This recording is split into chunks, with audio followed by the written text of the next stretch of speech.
Assalamu alaikum. My question is for Mr. Yusuf. I have a Christian friend and we always have discussions on Islam and Christianity. And whenever we have a discussion on the Bible, she always tells me that if you say the Bible has been changed by people and is not the exact true word, then how come I get so much of peace when I read the Bible? She says that when she reads it, she feels closer to God. How do I counter this question? Bismillah, alhamdulillah, wa salatu wa salam rasulullah. I don't know if I'm in the right place to tell you this or not. We got a lot of fans here that like the idea of having debates with people. We got a lot of Ahmadiyyat fans, and we love him very much. And Dr. Zakir Naik's fans are here. I'm in the heart of that. So what I say may not go over real well, but I have to tell you something. I'm not a big fan of debating with the people over the Bible. Now, you can debate with them about a lot of things. What do you believe about God? I'm right here. Come on, let's debate all day long. But when you start to criticize the Bible, you got a problem. You got a real big problem, because the very beginning of this book right here, when it tells you, ذَلِكَ الْكِتَابُ لَا رَيْبَ فِيهِ, there's no doubt in this book, it's a source of hidayah for those that have taqwa for Allah. And then it continues to tell you, but it's only going to be for those that have the taqwa for Allah. Then they have to believe in the ghaib, the unseen. They have to establish regular worship. They have to pay their zakah. Then they have to believe that this is coming down to Muhammad and Sallallahu, and they have to believe in the book that came before. Then at the end of the same surah, it's telling you that these people, they say, those that are on the right belief, we believe in Allah, وَمَلَائِكَتِهِ وَكُتُبِهِ وَرُسُلِهِ. And that kutubihi means his books, or book. And you have to understand that the Bible really was from Allah.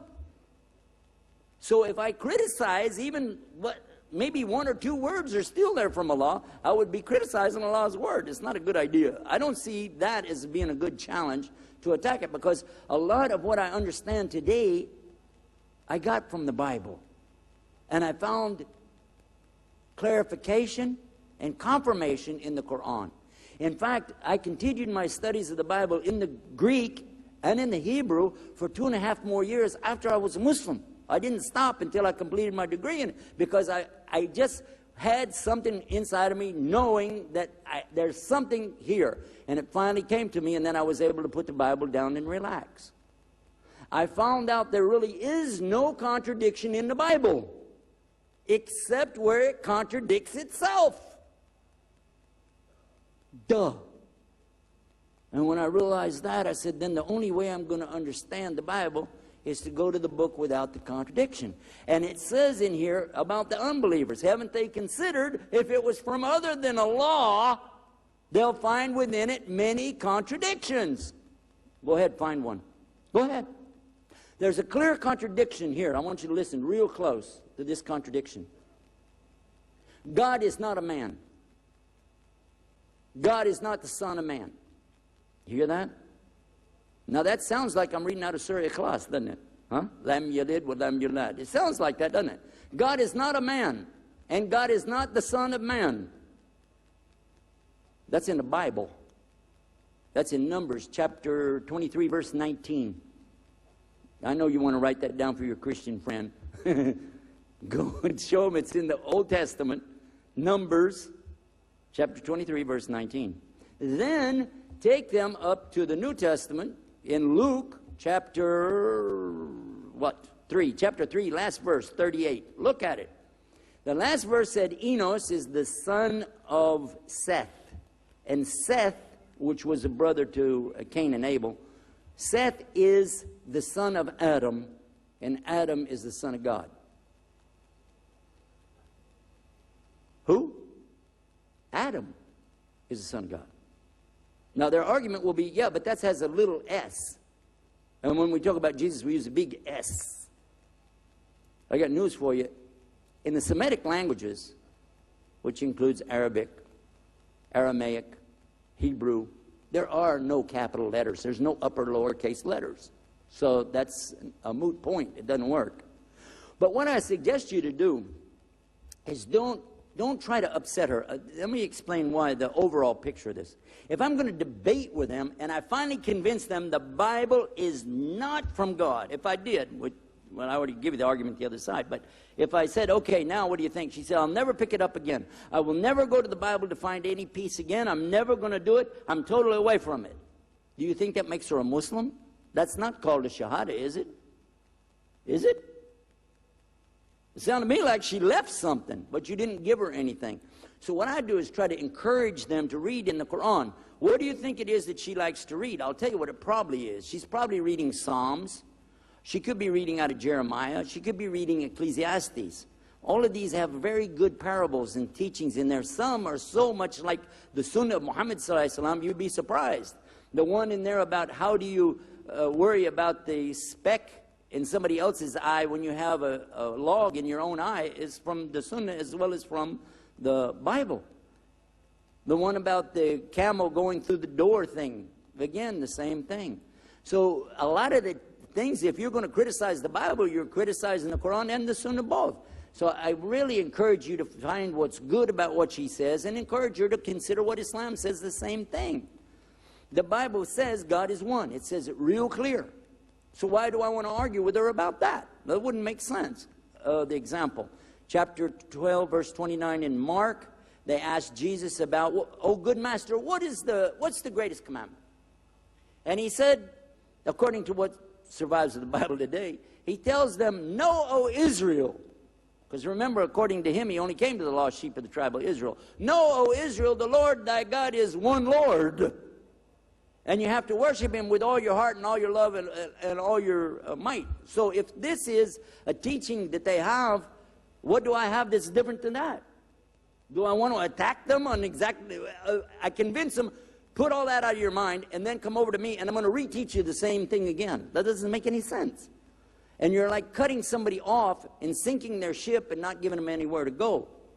As Sheikh Jafar was telling us before when we talked about building bridges, he said, you don't have to build any bridges. The bridges are there.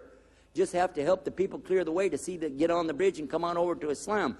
Because you got to remember that the best of the Christians are coming into Islam because they're doing what their book told them to do, which we mentioned earlier, and that is to submit to God on his terms and ask, oh God, your will be done on earth as it is in heaven. If they're sincere about that, what's the logical conclusion? The Bible tells them, I didn't mean to turn this into a speech. You want me to stop here? Yeah, I'll wrap that up there. Then another time we'll go on and I'll tell you the rest of that one. The idea is, though, don't make a big deal out of it. Don't attack their book and attack them. They're the closest to us, really, and I'd like to see them know more about us. Take it easy. It might take them a long time. My dad was a hard sell. He was not easy. He was a hard sell case, but he made his shahada. So just be patient with her. Pray for her, and it's Allah that's going to guide her, not you anyway. Okay, Jazakumullah khair. I would just add one point, just a point of reason, that she is judging the Bible as being guidance or a source of guidance or true based on the fact that she gets peace from it. You see, so I would only try to explain to her that when we're going to try to determine the rightness or wrongness of a thing, we don't do it according to how we feel about it emotionally. Because if a Hindu reads the Bhagavad Gita and he gets peace and serenity from it, or somebody else reads Mein Kampf and gets peace and serenity out of it, we don't equate these. We have to look objectively, is this the truth or is it not the truth? So we need to look at things not from an emotional perspective and how I feel, but what is the objective reality here? What is the book which really hasn't been changed? It claims it's not been changed, and we have proof for that. Whereas the other book, it is not Muslims who are saying the book has been changed, it is Christian scholars who have said the book has been changed. So we use some practical criterion for determining, as opposed to getting caught up in the emotions. So we try to get them to a logical perspective, then we can also help them along. And as our brother pointed out, that the fact that we don't, or we believe that the Quran, the Bible has been changed because the Quran tells us that changes have taken place. But it doesn't mean that everything in it is not correct. That's the point. We respect it, respect what is in it of the truth that has come, and that's why Allah declared them to be closest to us, why we're able to marry their women, why we're able to eat their slaughter, etc., because of what they still carry in their scriptures of truth.